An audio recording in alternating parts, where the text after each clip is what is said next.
Lecture number 9 of control system is the continuation of state space modeling.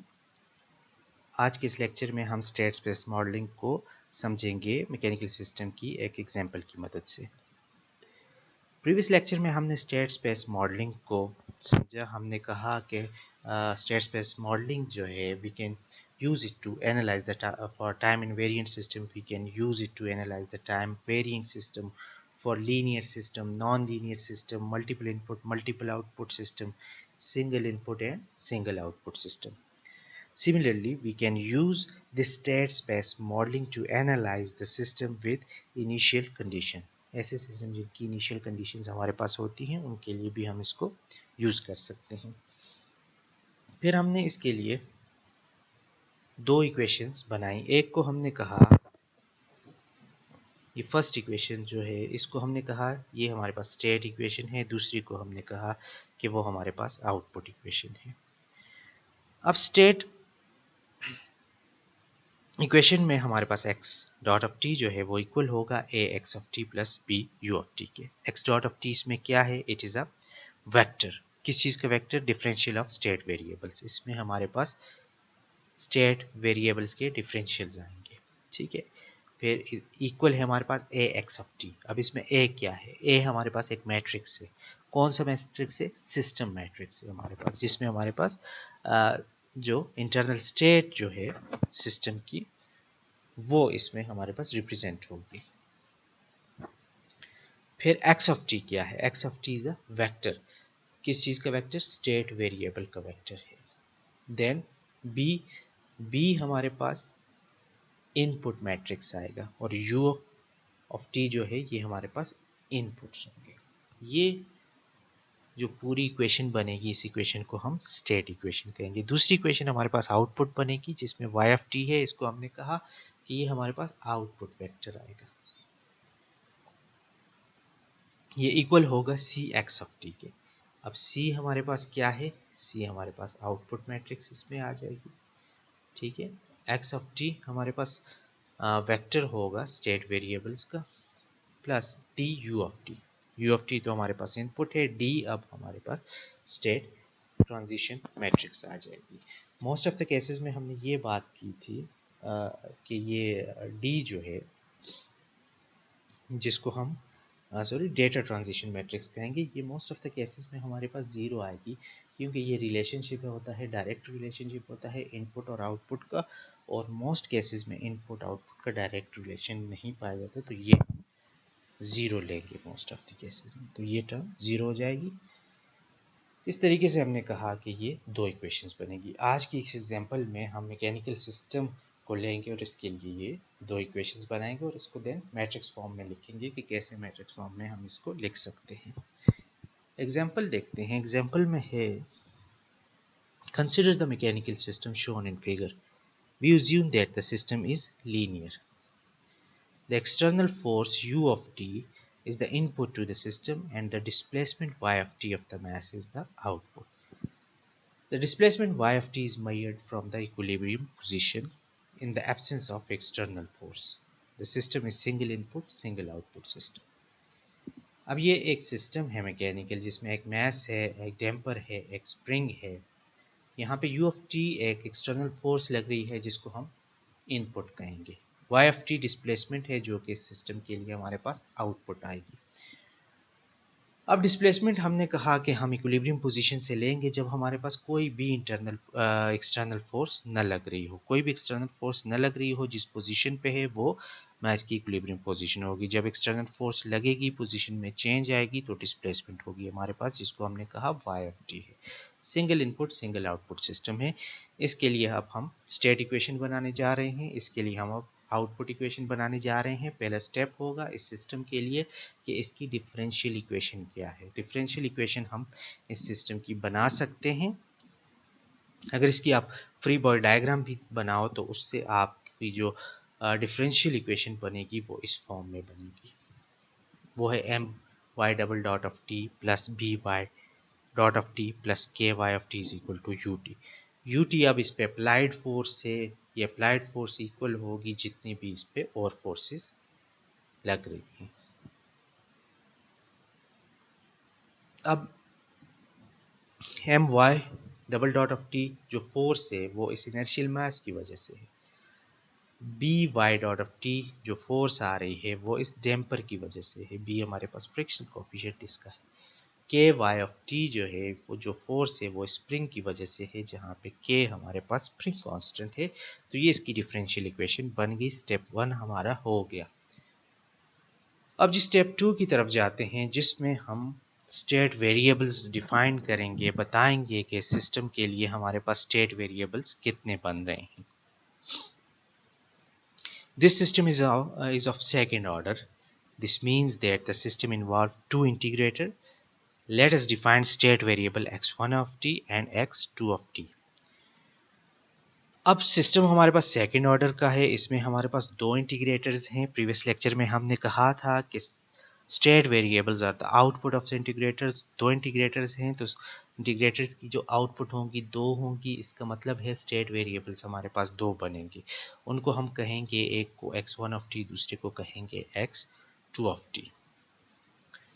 अच्छा, x1 of T जो है हम कह देते हैं कि वो हमारे पास है y ऑफ टी के इक्वल, और x2 ऑफ टी जो है वो सिस्टम की दूसरी स्टेट आ जाएगी y डॉट ऑफ टी, जो कि उसमें चेंज आ रही है। ठीक है, तो दो स्टेट वेरिएबल्स हमने बनाए, उन स्टेट वेरिएबल्स को हमने इस तरीके से डिफाइन कर लिया। अच्छा, यही इक्वेशंस हम इस स्लाइड पे ले आते हैं। पहला स्टेट वेरिएबल है हमारे पास x1 of T is equal to y of T, दूसरा स्टेट वेरिएबल है x2 of T is equal to y dash of T, और जो हमारे पास सिस्टम के लिए डिफरेंशियल इक्वेशन बनी वो इस तरीके से बनी, वो भी हम यहाँ पे ले आए। अब इन इक्वेशन से हम देखते हैं कि अगर x1 of T y of T के इक्वल है तो x1 डॉट ऑफ टी जो है वो हमारे पास x2 ऑफ टी के इक्वल होगा, क्योंकि x2 ऑफ टी जो है y डॉट ऑफ टी के इक्वल है। तो ये इन दो इक्वेशन से ये चीज़ हमें क्लियर हो गई। अब दूसरे स्टेट वेरिएबल का डिफरेंशियल लेने के लिए वो हमारे पास कैसे आएगा, वो हमारे पास इस इक्वेशन से आ जाएगा। ये जो डिफरेंशियल इक्वेशन है इससे हमारे पास दूसरे स्टेट वेरिएबल का भी डिफरेंशियल फॉर्म में हम उसको भी लिख लेंगे। कैसे? अब हमें पता है कि y डॉट ऑफ t जो है वो x2 t के इक्वल है, तो y double dot of t अगर हम देख लें तो वह x2 डॉट ऑफ t के इक्वल हो जाएगा। ठीक है, तो x2 डॉट ऑफ t जो है हम कह देते हैं कि y double dot of t के इक्वल है, इसकी इक्वल। तो ये यहाँ पे हम ये x2 ऑफ t अगर लिख लें इसकी जगह, तो हमारे पास इक्वेशन इस फॉर्म में बन जाएगी। ठीक है, बाकी चीज़ों को हम प्लस के इस तरफ ले आएंगे, b y dot of T और k y ऑफ टी को हम इस तरफ ले आएंगे तो उनके साथ माइनस साइन आ जाएगा। m यहाँ पे अब मल्टीप्लाई हो रहा है तो इक्वेशन के इस तरफ ले आएंगे तो ये m डिवाइड हो जाएगा। तो इक्वेशन हमारे पास दूसरी इस फॉर्म में बन जाएगी। अब ये दो इक्वेशंस हमारे पास आ गई जो कि डिफरेंशियल स्टेट वेक्टर की हो जाएंगी हमारे पास।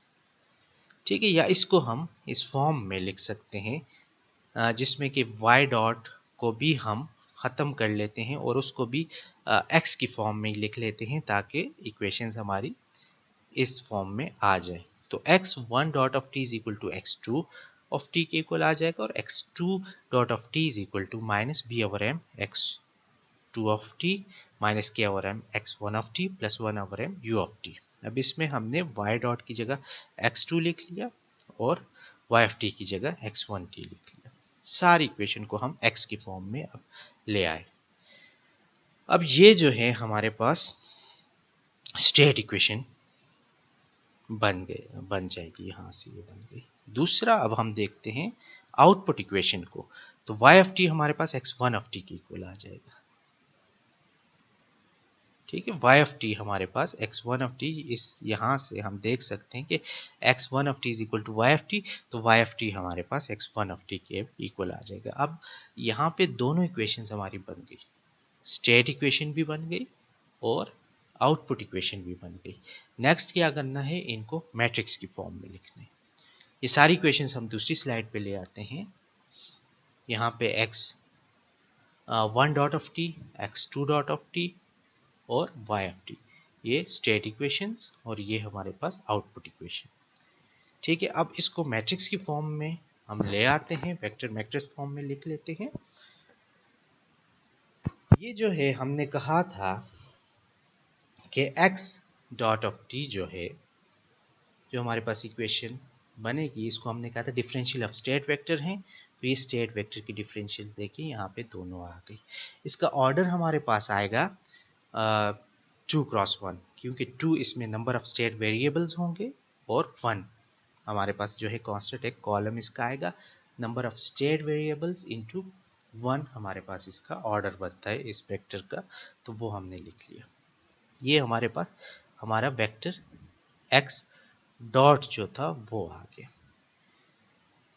फिर हमने कहा कि नेक्स्ट हमारे पास ये जो है, ये हमारे पास स्टेट वेरिएबल वेक्टर बनता है, जिसको हम x ऑफ t लिखते थे। ठीक है, तो दो हमारे पास स्टेट वेरिएबल वेक्टर्स थे, तो वो दोनों हमने यहाँ पे लिख लिए। और तीसरी जो चीज़ थी यहाँ पे, वो हमारे पास इनपुट थी, एक इनपुट है, तो वो हम u ऑफ t से लिखते थे। जो चीज़ें और दो मैट्रिक्स हमने इसमें बनाए थे, एक हमारे पास A था और एक हमारे पास B था। A को हमने कहा था कि ये हमारे पास सिस्टम मैट्रिक्स है और ये हमारे पास स्क्वायर मैट्रिक्स होगा, और इसका ऑर्डर जो है वो हमारे पास नंबर ऑफ जो है स्टेट वेरिएबल्स, जो इस केस में 2 हैं, तो 2x2 होगा। ठीक है, अब ये मैट्रिक्स A कैसे बनेगा ये हम देख लेते हैं।